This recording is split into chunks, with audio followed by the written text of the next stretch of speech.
Ladies and gentlemen, boys and girls, this is your host. Today, we're going to be doing something different. We're going to be talking about the wild side of corrections.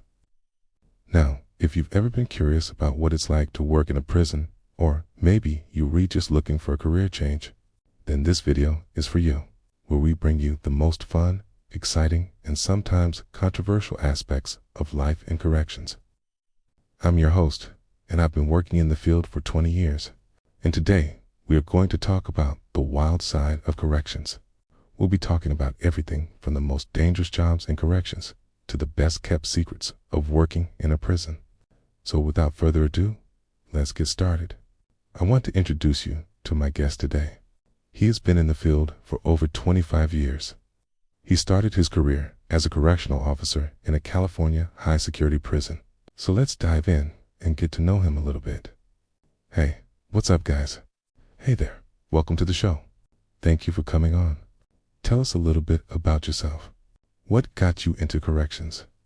So I started off as a correctional officer in 1999 at a military prison in California.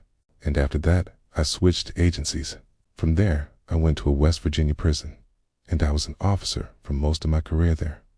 Since then, I've worked at facilities in North Carolina, Florida, and Washington, D.C. So yeah, a lot of different places, a lot of different experiences. And what got me into corrections? It's probably one of the most frequently asked questions I get from people that watch this channel. What made you decide to come and work in a prison? What made you decide to become a correctional officer? For me, it was the security aspect of it. You know, I grew up in a very nice neighborhood, and my parents always told me I could do anything I wanted to do. So why did I decide to come and work in a prison? Well, all my friends were going to college, and I decided to take a different route. I wanted to test myself. You know, I wanted to see if I could handle that environment, and I ended up loving it. What's the wildest thing you've seen or experienced while working in corrections? That's another question I get all the time. I've talked about this on other podcasts. When I first arrived in California, I was a brand new correctional officer.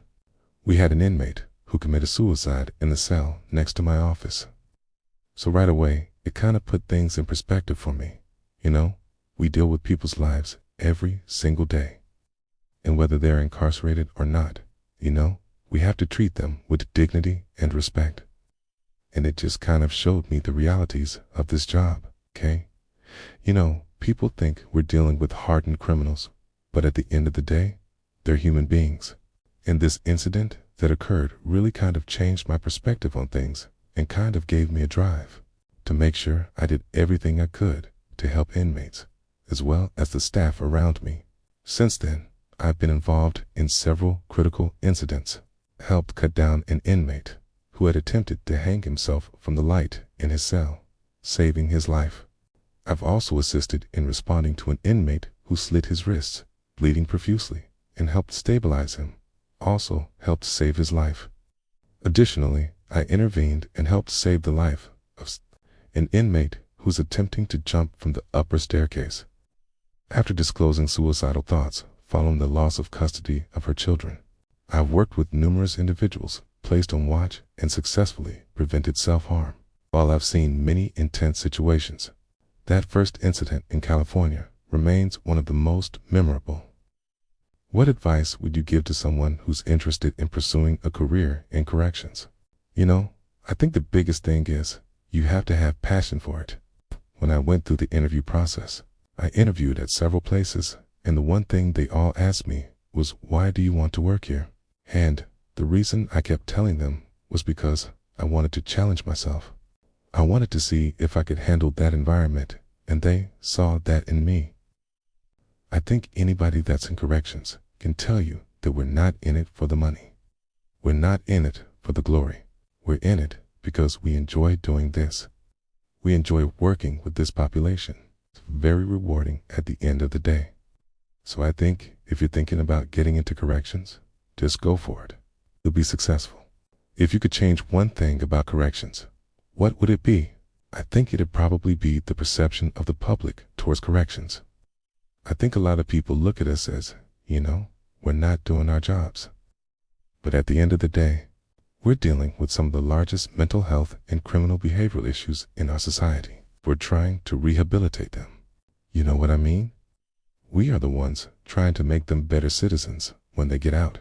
And I think if the public understood that more, maybe they'd have a better perception of what we do on a daily basis.